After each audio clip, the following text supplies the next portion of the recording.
नमस्कार. मिशन लसीकरण या चर्चासत्रामध्ये आपल्या सगळ्यांचं स्वागत आहे. आपल्या सर्वांना माहिती आहे की संपूर्ण देशामध्ये गेल्या 1 वर्षापासून कोरोनाने कहर केलेला आहे आणि आता सध्या महाराष्ट्रामध्ये सुद्धा कोरोनाचा प्रादुर्भाव हा वाढत आहे. महाराष्ट्र राज्याचे सन्माननीय आरोग्यमंत्री श्री राजेश टोपे साहेब हे आज मिशन लसीकरण या चर्चासत्रामध्ये आपल्या सर्वांच्या बरोबर या सर्व बाबींच्यावरती चर्चा करण्यासाठी या ठिकाणी उपस्थित आहेत, हजर आहेत. आदरणीय राजेश टोपे साहेब, नमस्कार. नमस्कार साहेब, महत्त्वाची गोष्ट ही आहे की आपण एक आरोग्यमंत्री म्हणून गेल्या पूर्ण वर्षभरामध्ये ज्या पद्धतीने महाराष्ट्रामध्ये आपण फिरलात, ज्या लॉकडाऊनमध्ये फिरलात, आपण अतिशय बारकाईने सर्व गोष्टी पाहिल्या. तुम्ही हॉस्पिटल्सला व्हिजिट केल्या, कोविड केअर सेंटर्सला व्हिजिट केल्या. ह्या सर्व गोष्टीमुळे एक महाराष्ट्राला अतिशय चांगल्या प्रकाराने करोनाला कंट्रोलमध्ये आणण्यासाठी किंवा करोनाच्या प्रादुर्भावापासून लोकांना वाचवण्याच्या संदर्भामध्ये आपण अतिशय चांगल्या मोलाची कामगिरी बजावलेली आहे. ह्याचे आम्ही सर्वजण साक्षीदार आहोत. आता प्रश्न असा आहे की मागच्या काही दिवसामध्ये म्हणजे ह्या जानेवारी फेब्रुवारीमध्ये कोरोनाच्या केसेस ह्या पुन्हा वाढू लागलेल्या आहेत. आधी असं वाटत होतं डिसेंबर जानेवारीला की आता महाराष्ट्रातला कोरोना संपलेला आहे, आता जवळजवळ केसेस कमी झालेले आहेत, लोकांनी आपापली सगळी रुटीनची कामं एकदम व्यवस्थित पद्धतीने सुरू केली होती. परंतु अचानक एकदम जानेवारी फेब्रुवारीनंतर कोरोनाने उचल खाल्ली. फक्त एका महिन्यामध्येच आपण मागच्या स्ट्रेनमध्ये जेव्हा पिकलो होतो त्या त्या प्रकारच्या केसेस आता पुन्हा येऊ लागल्या आहेत. त्यामुळे सर्वसामान्य जनतेमध्ये एक पुन्हा एकदा खूप भीतीचं वातावरण निर्माण झालेलं आहे. वास्तविक पाहता 6 महिन्यापूर्वी महाराष्ट्रामध्ये आपण हे सर्व गैरसमज दूर करण्यासाठी कोरोनाचे 2 हात ह्या चर्चासत्राच्या माध्यमाने संपूर्ण महाराष्ट्रामध्ये चांगल्या प्रमाणावरचा परिणाम, चांगल्या प्रकारचा परिणाम ह्या आपल्या चर्चासत्रामुळे झालेला होता. आणि आता पुन्हा एकदा आपण हे चर्चासत्र यासाठी सुरू करतो आहोत की महाराष्ट्राच्या जनतेला जी काही खरी माहिती आहे, जी काही रिलायबल माहिती आहे आणि ज्या काही लोकांच्या अडीअडचणी, शंका, समज, गैरसमज आहेत ते सगळे दूर होऊन डायरेक्ट लोकांचे प्रश्न आहेत तेच आपल्यासमोर आणून त्याचं समाधान करावं, हा या चर्चासत्राच्या पाठीमागचा उद्देश आहे. आता ह्यात हा जो कोरोना 2 महिन्यात वाढलेला आहे खूप, आणि तो एकदम कमी झालेला होता, आता हा कशामुळे एक्झॅक्टली जास्त वाढलेला आहे या संदर्भात थोडीशी आपण जरा काही माहिती देऊ शकाल? एकतर मी भारतीय जैन संघटनेचं आणि आपल्या स्वतःचं सुद्धा मी मनापासून आभार मानेल की महाराष्ट्र राज्याच्या म्हणजे सरकारच्यासाठी सुद्धा आणि सगळ्यात महत्त्वाचं राज्याच्या जनतेसाठी आपण हा एक महत्त्वाचा उपक्रम हातात घेतलेला आहे. हे जे काय आपण लिहिलं आहे मिशन लसीकरण, मला वाटतं हा आत्ताच्या दृष्टिकोनातून आपण नीड ऑफ ॲन आवर म्हणतो तसं आजच्या वेळेची, काळाची सध्यात महत्त्वाची गरज आहे. आणि लोकांना असलेले जे त्यांच्या मनातले प्रश्न आहेत त्या संदर्भातील उत्तर मिळालेच पाहिजे. आणि आपण जे प्रश्न विचारलेला आहे त्यामध्ये 2 शब्द मला महत्त्वाचीच वाटले की आपण म्हणतायत की संख्या वाढत असल्यामुळे लोकांच्या मनात एक भीती निर्माण झालेली. तर सर्वप्रथम मी माझ्या महाराष्ट्राच्या जनता जनार्दनाला एवढंच सांगेल की भिण्याचं काही कारण नाही. आपण सगळे लढवय्ये लोक आहोत. कुठल्याही कारणाने पॅनिक होण्याचं काही कारण नाही. जरूर संख्या वाढतीये. महाराष्ट्र हे एक इंटरनॅशनल काही कॅपिटल, फायनान्शियल कॅपिटल असलेले शहरं आपल्या महाराष्ट्रामध्ये आहेत. मुंबईसारखं आहे, पुण्यासारखं आहे, नागपूरसारखं आहे. या शहरांमध्ये हजारो पॅसेंजर्स रोज बाहेरच्या देशातून येतात आणि मग ते आपापल्या सिटीजमध्ये सुद्धा जातात, या मेट्रो सिटीजमध्ये. त्याचा एक मोठा परिणाम निश्चित प्रकारे आहे जो अन्य राज्यांच्या तुलनेमध्ये महाराष्ट्रामध्ये जास्त आहे. आणि मी हे जबाबदारीने सांगेल की जर तुम्ही महाराष्ट्र हे ॲब्सल्यूट नंबरमध्ये जरूर जास्त असू शकेल, परंतु आता जर ग्रोथ रेट बघितला दर 10 लाखाच्या मध्ये किती पॉझिटिव्ह आहेत, तर आपल्या देशामध्ये महाराष्ट्र 7व्या नंबरला आहे. म्हणजे दिल्ली आहे वर, गोवा आहे वर, पुंडुचेरी वर आहे, केरळ आहे, चंदीगड आहे, लडाख आहे. ह्या काही शहरं आणि राज्य आहेत की जे वर आहेत दर मिलियनमध्ये. आता दुसरा महत्त्वाचा मुद्दा मला हे सांगायचं आहे की मागच्या आठवड्यातली जर ग्रोथ बघितली तर सिक्कीममध्ये जवळजवळ 650% तिथे वाढ आहे मागच्या आठवड्यात त्यांच्या असलेल्या याच्यामध्ये. लडाखमध्ये 450% आहे. आणि अन्य जर राज्य तुम्ही बघितले, साधारण तुम्ही जवळच्या आपल्या कर्नाटक आणि तामिळनाडू बघितलं, तर तिथेही 120% वाढ साधारण त्या ठिकाणी आहे. हिमाचलमध्ये 183% वाढ आहे आणि महाराष्ट्रामध्ये 80% वाढ आहे. तर मला असं म्हणायचं की वाढमध्ये आपण मागच्या आठवड्यातली ग्रोथ जर आपण बघितली, तर त्याच्यामध्येही आपल्यावर बरेच राज्य आहेत. सगळ्यात महत्त्वाचं मागच्या काही म्हणजे जसं आपण जुलै, ऑगस्ट किंवा ऑक्टोबरपासून हां. आपण हळू-हळू ओपन अप केलं. हं. इकॉनॉमी ओपन अप केली. जशी आपण सगळे आपला जो काही उद्योग आहे, व्यवसाय आहे, तो हॉटेल्स आपण आहेत, theatres आहेत, हॉटेलचे सगळं सगळं सुरू. ओपन अप केलं आणि एक एक नॉर्मल्सी आणण्याचा प्रयत्न केला. हं. हे नक्कीच आहे की त्या काळामध्ये लोकांनी जे खऱ्या अर्थाने अत्यंत कडक शिस्त पाळायला पाहिजे होती, ती पाळत नाही. आपण वारंवार सांगतो. आपण आपण IEC ज्याला इन्फॉर्मेशन, एज्युकेशन, कम्युनिकेशन हे मोठ्या पद्धतीनं करतो. फाईन्स मोठ्या पद्धतीनं लावतो. आज जवळ-जवळ 20-20 लाख लोकांना मुंबईत फाईन झाला. इथे जवळ-जवळ 10 कोटी रुपयाच्या वर पुण्यामध्ये आपण म्हणजे फाईन म्हणून वसूल झालेले. तर एक नक्की आहे की मधल्या काळामध्ये ह्या गोष्टी पण एक त्याला जसं मी इंटरनॅशनल सिटीज आपल्या काही राज्यामध्ये मोठ्या पद्धतीने आहेत, जिथे आज आता संख्या खूप मोठी वाढलेली दिसते. तर त्याच्या व्यतिरिक्त ओपन अप झालेली इकॉनॉमी, अर्थकारण जी. ह्या सगळ्या गोष्टीसुद्धा त्याला सप्लिमेंट केल्या किंवा कारणीभूत ठरल्या. तिसरी गोष्ट मला आणखीन एक सांगायची, की महाराष्ट्र राज्याचा आरोग्यमंत्री म्हणून मी एक जबाबदारीने सांगेल, माननीय मुख्यमंत्री सुद्धा या बाबतीत खूप कटाक्षाने आम्हालाही सांगत असतात आणि सगळ्या प्रशासनालाही सांगत असतात, की अत्यंत पारदर्शकता ही आपल्या कोरोनाच्या संबंधित आपल्या प्रशासनाची असली पाहिजे.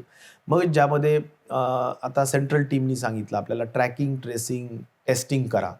तर ट्रॅकिंग ट्रेसिंगमध्ये महाराष्ट्र खूप ॲग्रेसिव्हली काम करतो. जी. त्यामुळे टेस्टिंग अधिक होते. टेस्टिंग अधिक होते. आता टेस्टिंगमध्ये सुद्धा माननीय प्रधानमंत्री महोदयांनी फार स्पष्ट सांगितलं, की UPमध्ये असेल किंवा केरळामध्ये असेल किंवा अन्य राज्यामध्ये असेल, 100 टेस्टिंग जर झाल्या, तर त्यामध्ये 90% टेस्टिंग ह्या रॅटच्या आहेत, म्हणजे रॅपिड अँटिजन टेस्टच्या आहेत, की ज्याच्याबद्दलची ऑथेंटिसिटी तेवढी नाही आहे.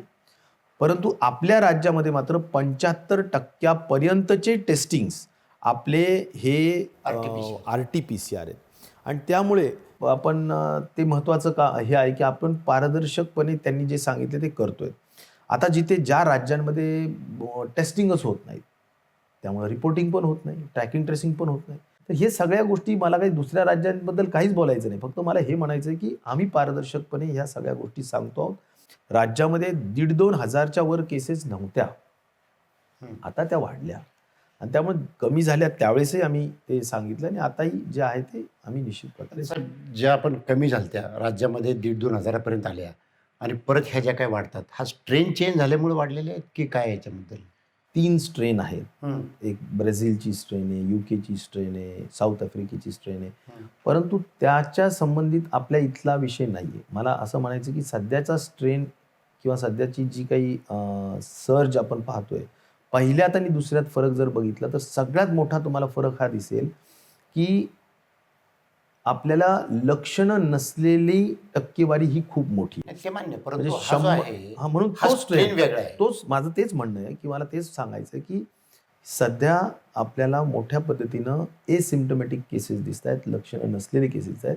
त्यांना अगदी सर्दी, खोकल्यासारखं किंवा आपल्या त्याला फ्लूसारखं नॉमिनल लक्षणं असतात किंवा लक्षणंही नसतात.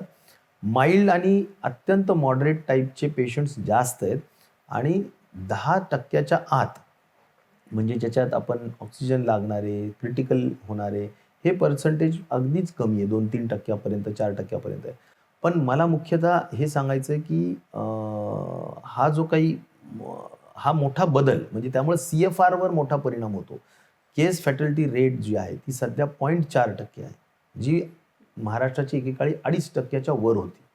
ती आता 0.4 म्हणजे अर्ध्या टक्क्याच्या दरम्यान आलेली म्हणजे 1%च्या कमी आहे एवढं मी सांगेल. तर त्यामुळे हा परिणाम आहे. त्यामुळे अशी घाबरून जाण्याची परिस्थिती नाही. परंतु म्हणजे आज जर आपण बघितलं तर बेड्स उपलब्ध निश्चित प्रकारे सगळीकडे ज्याला आपण म्हणू क्रिटिकल पेशंट्स जे आहेत त्यांना सगळ्यांना उपलब्ध आहेत. आणि बाकीचे जे काही म्हणजे होम आयसोलेशनचे पेशंट्स मोठ्या पद्धतीने आहेत. कारण एसिम्प्टमॅटिक किंवा लक्षणं नसलेले ॲक्टिव्ह पेशंट्स खूप जास्त आहेत. म्हणून होम क्वारंटाईन किंवा होम आयसोलेशनचे पेशंट जास्त आहेत आणि हॉस्पिटलाइज झालेले कमी आहेत आणि हॉस्पिटल जरी असले तरी ऑक्सिजन लागतंय किंवा ICUमध्ये ॲडमिट व्हावंच लागतंय, असे पेशंट्स कमी आहेत.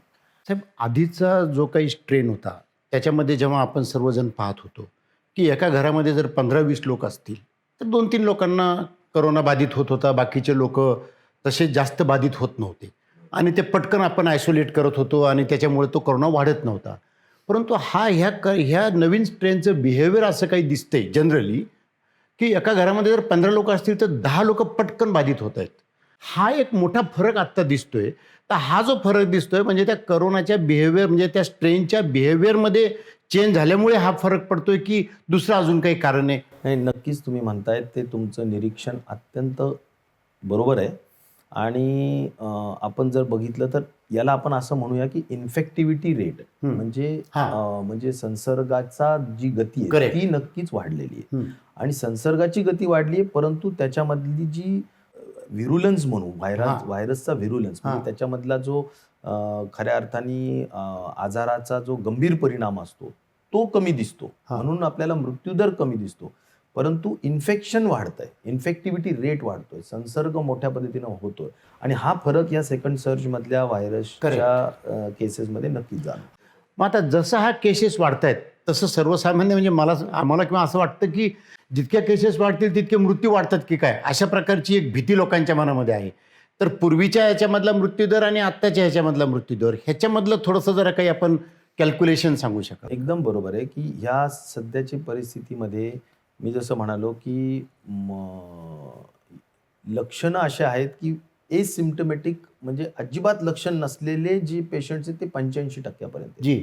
आणि मग उर्वरित 15% लक्षणं आढळतील तुम्हाला की बाबा तुम्हाला खोकला, सर्दी जे नेहमीचे लक्षण आहेत, ताप आहे वगैरे, अंगदुखी आहे वगैरे, ह्या सगळ्या लक्षणं आहेत. आणि मग किती लोक क्रिटिकल होत आहेत तर त्याची टक्केवारी फार कमी आणि त्याच्यामुळे CFR ज्याला म्हणू आपण तो फार कमी. आता अलीकडे जर तुम्ही ह्या दीड महिन्यातला जर CFR बघितला तर हा 1%च्याही कमी आहे, म्हणजे 0.5 वगैरे वगैरे CFR आहे, म्हणजे मृत्यू दर ज्याला म्हणू आपण.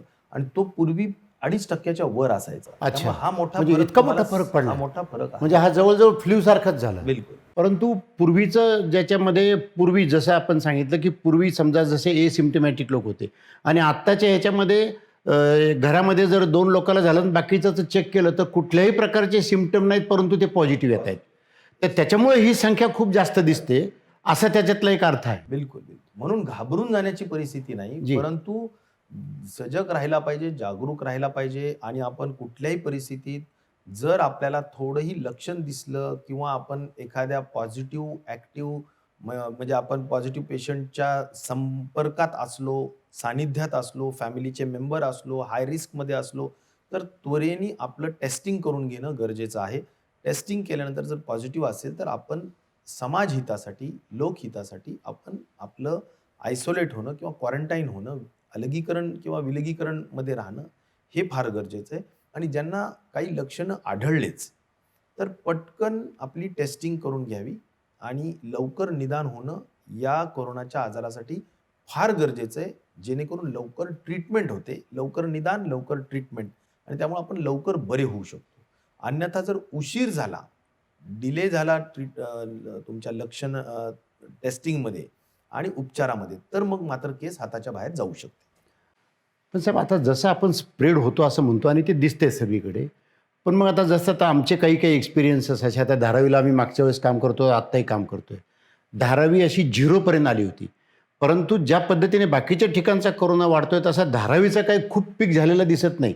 15-20 केसेस रोज दिसत आहेत. मग प्रत्येक ठिकाणी ज्या ठिकाणी स्लम्स एरिया आहेत त्या ठिकाणी कोरोनाचा प्रादुर्भाव जसा बाकीच्या ठिकाणी वाढतोय तसा वाढताना दिसत नाही आणि मग सोसायट्यामध्ये, बिल्डिंग्समध्ये, इमारतीमध्ये खूप वाढताना दिसतो. तर हे काही थोडंसं आम्हाला लक्षात येत नाही. याच्यात मला असं वाटतं की एकतर 2 गोष्टींना हे होतं. एक, आता सिरो सर्व्हिलन्स मुंबई महानगरपालिका करून घेत आहेत.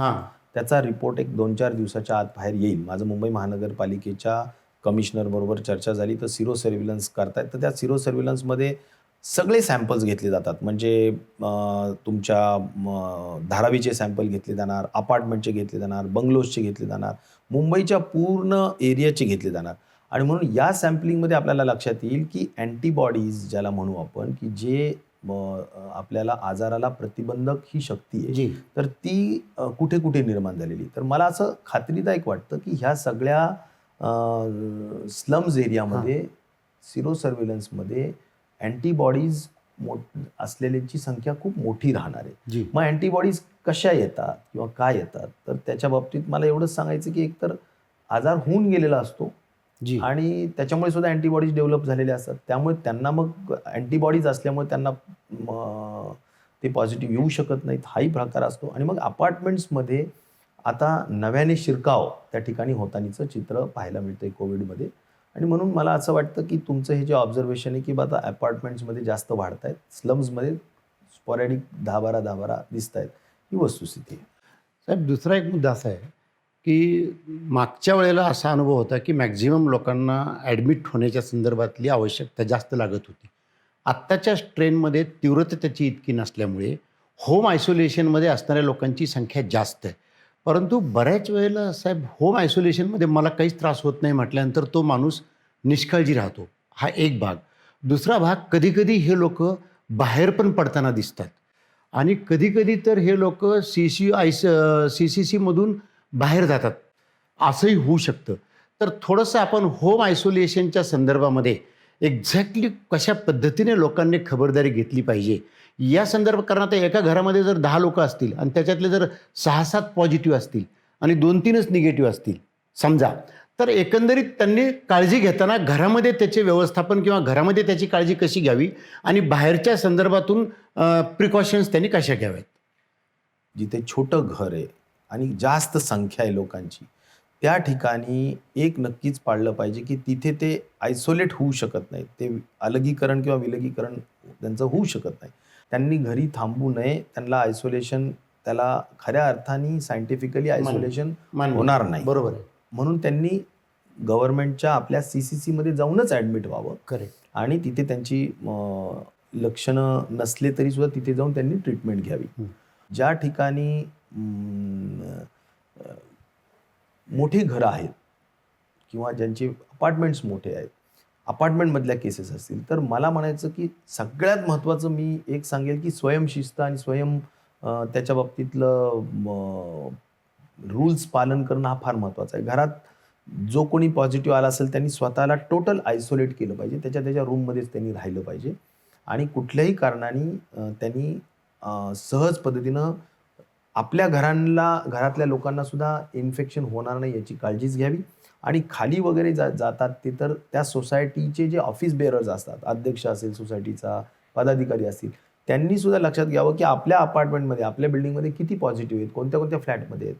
मग सगळ्यांना त्याचा अलर्ट दिला पाहिजे की बाबा यांनी बाहेर कुठं फिरले तर त्वरेने सांगा आणि त्यांच्यावर शिस्तभंगाची कारवाई किंवा काय असेल ती केली पाहिजे.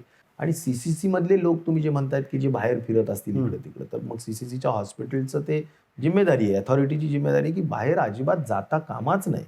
साहेब, आता ह्याचं काही असं आहे का, आता हा जो नवीन स्ट्रेन आलेला आहे, एक जनरली ह्याचा कुठपर्यंत पीक जाऊ शकेल किंवा जिथं जास्त होत आहे तिथं नंतर कमी होऊ शकतात, अशा प्रकारचं काही माहिती आपण देऊ शकाल का?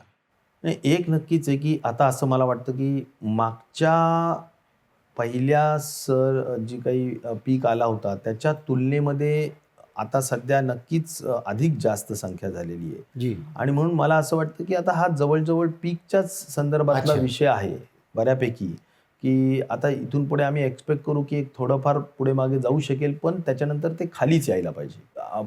आपण आता जे गाईडलाईन्स इश्यू केलेले आहेत सध्या, जी की ज्याच्यामध्ये शेवटी हे संसर्ग होतो कशामुळे, की सोशल डिस्टन्सिंग न मेंटेन. बरोबर आहे. बरोबर आहे. गर्दीच्या ठिकाणी त्याचा अधिक परिणाम आपल्याला जाणवतो. बरोबर. म्हणून गर्दी टाळलीच पाहिजे. म्हणून सगळ्या गोष्टी, रेस्टॉरंट आपण 50% आणले, ऑफिसेस 50% आणले, त्याच्यानंतर मंगल कार्यालय किंवा ते सगळे धार्मिक स्थळं, राजकीय, सामाजिक सगळ्यांना बंदी आणली. म्हणजे आता सभा व्हायच्या नाहीत कुठंच.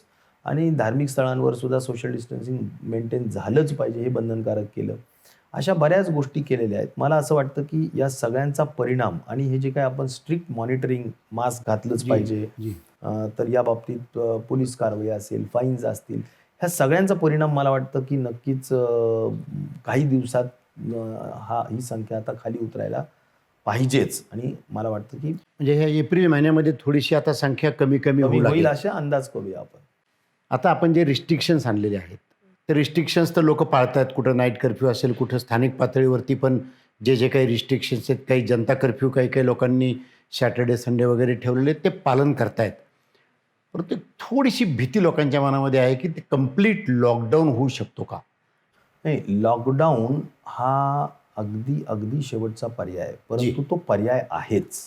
शेवटी जर आपल्याला ज्यावेळी हॉस्पिटल्सच्या बेड्स पुरत नाहीत, हॉस्पिटल्स पूर्ण फुल भरतायत, अशी परिस्थिती निर्माण होते, औषधांचा आपल्याला पुरवठा कमी पडतोय, डॉक्टरांची संख्या कमी पडते, अशा वेळेस ही जी अगदी वेगाने संसर्ग होत असलेली जी काही चेन आहे ती ब्रेक करणं आवश्यक आहे. आणि त्यामुळं शेवटी लोक एकमेकाच्या सानिध्यात आल्यानंतरच इन्फेक्ट होत आहेत. तर ते सानिध्यात येण्याचं प्रमाण थांबवणं म्हणजे लॉकडाऊन. तर ते लॉकडाऊन शेवटी जर हे जर लोक आपलं ऐकतच नसतील आणि एवढ्यांदा सांगून सुद्धा रिस्पॉन्ड शेवटी तेवढं पॉझिटिव्हली करत नसतील, तेवढी जी काही लोकांनी प्रतिसाद द्यायला पाहिजे की बाबा खरंच सोशल डिस्टन्सिंग मेंटेनन्स करायचं, मास्क शिवाय घराच्या बाहेर पडायचंच नाही, ह्या गोष्टी जर होत नसतील आणि स्प्रेड वाढला तर शेवटी राज्याची ती जबाबदारीच राहील की हातावर हात ठेवून बसून चालणार नाही. ही एवढी डोळ्याची संख्या 30-30 हजाराची बघून किती दिवस बघणार आपण शेवटी. आणि त्यामुळे जर याच्यातून जे व्हल्नरेबल पॉप्युलेशन आहे, म्हणजे जे 60+ लोक आहेत, जे कोमॉर्बिड लोक आहेत, ज्यांना हायली डायबिटीज आहे, जे ओबीज आहेत म्हणजे जाडजूड आहेत खूप, तर ह्या लोकांना जर कोरोना झाला तर त्यांना दगावण्याची शक्यता खूप जास्त असते. मग शेवटी अमेरिकेमध्ये, इटलीमध्ये काय झालं की जे असे व्हल्नरेबल पॉप्युलेशन आहे, संख्या वाढली आणि हॉस्पिटलला जागा नाही उपलब्ध झाली, हा व्हल्नरेबल ग्रुप वारला आणि त्याच्यामुळे त्यांचं पर्सेंटेज डेथचं 5%, 6%, 4-5%, 6%, 7%च्या वर गेलं. ते ह्याच कारणाने. म्हणून माझं म्हणणं आहे की शेवटी जर अशी परिस्थिती, जर ही संख्या वाढतच गेली तर आपल्याला पर्याय राहणार नाही. आता हे इतकं सगळं वाढतंय, शासकीय यंत्रणा इतकी काम करते, त्याच्यात जनरल पब्लिक असेल, स्वयंसेवी संस्था असतील, ह्याला एक जनआंदोलन करण्यासाठी की त्यांनी कुठल्या प्रकारची ती काही लोक कामं करू शकतात किंवा त्यांचा सहभाग आपण कसा घेऊ शकतो, या संदर्भात आपण काही थोडंसं सांगू शकतो? जनतेने स्वयंशिस्त पाळावी. त्यांनी राज्य शासनाने दिलेल्या ज्या गाईडलाईन्स आहेत, ज्या निर्देश आहेत, ज्या सूचना आहेत, त्याचं तंतोतंत पालन करावं, हा सगळ्यात महत्त्वाचा भाग. NGOजनी या सगळ्या गाईडलाईनचं लोकांमध्ये जाऊन प्रचार प्रसार करणं, लोकांकडून हे करवून घेणं, लोकांना जनजागृती करणं, मला वाटतं हा सगळ्यात महत्त्वाचा भाग आहे. साहेब नमस्कार. आपण खूप चांगल्या पद्धतीने करोनाचा हा जो दुसरा वाढत चाललेला स्ट्रेन आहे, त्याच्यामुळे जी संख्या वाढत चाललेली आहे, ही संख्या वाढत जरी असली तरी त्याच्या पाठीमागे किती व्यवस्थित पद्धतीने आपण ह्या संख्येमधून मृत्यूदर कसा कमी होतोय आणि एसिम्प्टमॅटिक लोक कसे जास्त असतात आणि लोकांनी खबरदारी कशी घ्यावी, काळजी कशी घ्यावी, स्ट्रेनचे प्रकार कशा पद्धतीचे असतात आणि त्याचं बिहेवियरच्या संदर्भामध्ये आणि लोकांच्या संदर्भामध्ये, आणि पुन्हा लोकांच्या मनामध्ये जे काही इथून पुढे वाढत चाललेलं आहे, तर साधारणतः 1 महिन्याभरानंतर हळूहळू आता ह्याच्यामध्ये कमतरता येईल. आपण पीकच्या जवळपास आहोत अशा प्रकारचं एक आधार आपण लोकांना दिलेला आहे. आणि इथून पुढच्या काळामध्ये आता करोनाचा थोडासा प्रादुर्भाव कमी झाल्यानंतर पुन्हा एकदा नवीन जोमाने आपली सगळी कामं सुरू होतील. अशा पद्धतीने आपण सेकंड स्ट्रेनच्या संदर्भामध्ये सर्वसामान्य जनतेला जी काही माहिती दिली आहे साहेब, ती खूप महत्त्वाची आहे. बऱ्याच लोकांचे काही गैरसमज जे ह्याच्यामधून होते ते आता या संदर्भातून निश्चितच दूर होतील आणि ह्याचा उपयोग जनतेला होईल. साहेब, आपण या ठिकाणी येऊन या चर्चासत्रामध्ये ह्या नवीन करोनाचा प्रादुर्भाव ह्या विषयावरती आपण प्रकाश टाकला, याबद्दल मी आपला आभारी आहे. थँक्यू. नमस्कार. नमस्कार.